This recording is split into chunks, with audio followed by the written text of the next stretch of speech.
Mannar Iramathur 1926 number R Shankar memorial ശാഖ ഭരണവുമായി ബന്ധപ്പെട്ട് ഉന്നയിക്കുന്ന ആരോപണങ്ങൾ SNDP യോഗം മാന്നാർ യൂണിയനെ ബാധിക്കുന്ന വിഷയമല്ലെന്ന് union convener Anil P Sreerangam പറഞ്ഞു. Mannar Iramathur 1926 number R Shankar memorial ശാഖാ ഭരണവുമായി ബന്ധപ്പെട്ട് ഉന്നയിക്കുന്ന ആരോപണങ്ങൾ SNDP യോഗം മാന്നാർ യൂണിയനെ ബാധിക്കുന്ന വിഷയമല്ലെന്ന് union convener Anil P Sreerangam പറഞ്ഞു.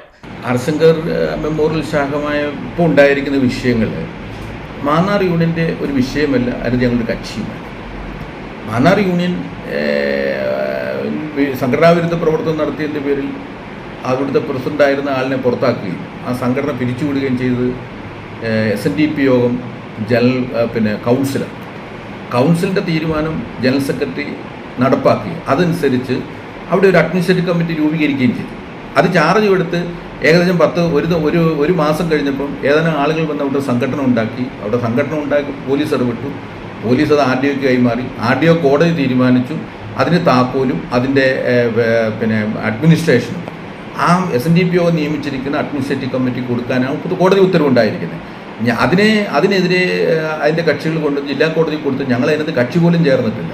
ഞങ്ങളതിന് കക്ഷി ചേരാത്ത കാര്യം ഞങ്ങളെ കക്ഷിയാക്കി ഞങ്ങൾക്കൊരു കാര്യമില്ല. കാര്യം ഇത് SNDP യോഗവും ആ അഡ്മിനിസ്ട്രേറ്റീവ് കമ്മിറ്റിയും RDO കോടതിയിൽ ബന്ധമാണ്. RDO കോടതിയിൽ ഉത്തരവ് റദ്ദാക്കിയിട്ടുണ്ടെങ്കിൽ അതിന് ഉത്തരവാദിത്തപ്പെട്ടവർ എവിടെയെങ്കിലും ഒരു നിർദ്ദേശം കൊടുത്തേച്ചാൽ മതി. അത് യൂണിയൻ കൺവീനർ താക്കോലോ, യൂണിയൻ കൺവീനർ കിട്ടാത്ത താക്കോൽ എങ്ങനെ യൂണിയൻ കൺവീനർ കൊടുക്കുന്നത്? അപ്പോൾ അതുകൊണ്ട് ഈ ബാലിശമായ കാര്യങ്ങളുമായി ഈ സംഘടനയിൽ നിന്ന് പുറത്താക്കപ്പെട്ടവർ നടത്തുന്ന ചില ശ്രമങ്ങളാണ്. അതൊന്നും മാന്നാർ യൂണിയൻ്റെ കെട്ടുറുപ്പിനെയോ മാന്നാർ യൂണിയൻ്റെ ഒരു ശാഖയെ പോലും ബാധിക്കത്തില്ല. 1926 നമ്പർ ശാഖായോഗത്തിൻ്റെ ഭരണം തുടർന്നും അഡ്മിനിസ്ട്രേറ്റീവ് കമ്മിറ്റി തന്നെ നടത്തും. അല്ലെങ്കിൽ മറിച്ചൊരു ഓർഡർ കോടതിയിൽ നിന്ന് കൊണ്ടുതരണം. ഉത്തരവാദിത്വം അത് കൊടുക്കേണ്ടത് SNDP യോഗം ജനറൽ സെക്രട്ടറി അതിന് പ്രതിയാക്കണം. ഇപ്പോഴത്തെ കമ്മിറ്റിക്കാരെ പ്രതിയാക്കണം. ഇതൊന്നും പെടാത്ത ഒരു കക്ഷികളായി നിൽക്കുന്ന മാന്നാർ SNDP യുടെ കൺവീനറും ചെയർമാൻ മരിച്ചിട്ട് മാസങ്ങൾ കഴിഞ്ഞിരിക്കുകയാണ്. അദ്ദേഹം ഈ താക്കോൽ കൊടുക്കണമെന്ന് പറഞ്ഞ് ബാലിശമായ ഒരു ഉത്തരവാണ് ഇപ്പോൾ ഉണ്ടായിരിക്കുന്നത്. അതുകൊണ്ട് ഇത് ഞങ്ങളുടെ ഒരു വിഷയമല്ല. ഇതിനപ്പുറമായിട്ട് ഇതിനെപ്പറ്റി ഞങ്ങൾക്കൊന്നും പറയാനില്ല. SNDP യോഗം കൗൺസിൽ അംഗീകരിച്ച് ജനറൽ സെക്രട്ടറി വെള്ളാപ്പള്ളി നടേശൻ ഒപ്പിട്ട ഉത്തരവിൻ പ്രകാരം ചാർജ് എടുത്ത ഭരണസമിതിയുടെ നേതൃത്വത്തിലാണ് ശാഖാപ്രവർത്തനങ്ങൾ നടന്നിരുന്നത്. ഇവർക്കെതിരെ യാതൊരുവിധ ഉത്തരവുകളും കോടതി പുറപ്പെടുവിച്ചിട്ടുമില്ല. മനഃപൂർവ്വം ഗുരുമന്ദിരത്തിൽ സംഘർഷാവസ്ഥ സൃഷ്ടിച്ച് സമുദായത്തിൽ ഭിന്നിപ്പുണ്ടാക്കാൻ ചിലർ നടത്തിയ ഹീനശ്രമങ്ങളുടെ പരിണിതഫലമായി അടച്ചുപൂട്ടേണ്ടി വന്ന ഗുരുമന്ദിരത്തിന്റെ താക്കോലും പ്രവർത്തനാനുമതിയും RDO കോടതി നൽകിയത് ജനറൽ സെക്രട്ടറി നിയമിച്ച അഡ്ഹോക് കമ്മിറ്റിക്കാണ്.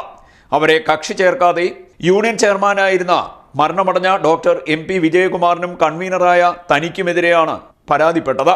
താക്കോൽ ആരിൽ നിന്നും തങ്ങൾ ഏറ്റുവാങ്ങിയിട്ടില്ല എന്നതുകൊണ്ട് ഇതൊന്നും യൂണിയനെ ബാധിക്കുന്ന വിഷയമല്ലെന്നും സമുദായത്തിൽ നിന്നും പുറത്താക്കപ്പെട്ട ചിലർ ശക്തമായി മുന്നേറുന്ന സമുദായത്തിന്റെ ഐക്യം തകർക്കാനായി നടത്തുന്ന കള്ളപ്രചരണങ്ങൾ യൂണിയൻ മുഖവിലക്കെടുക്കില്ലെന്നും അനിൽ പി ശ്രീരംഗം പറഞ്ഞു. CDNet news Mannar.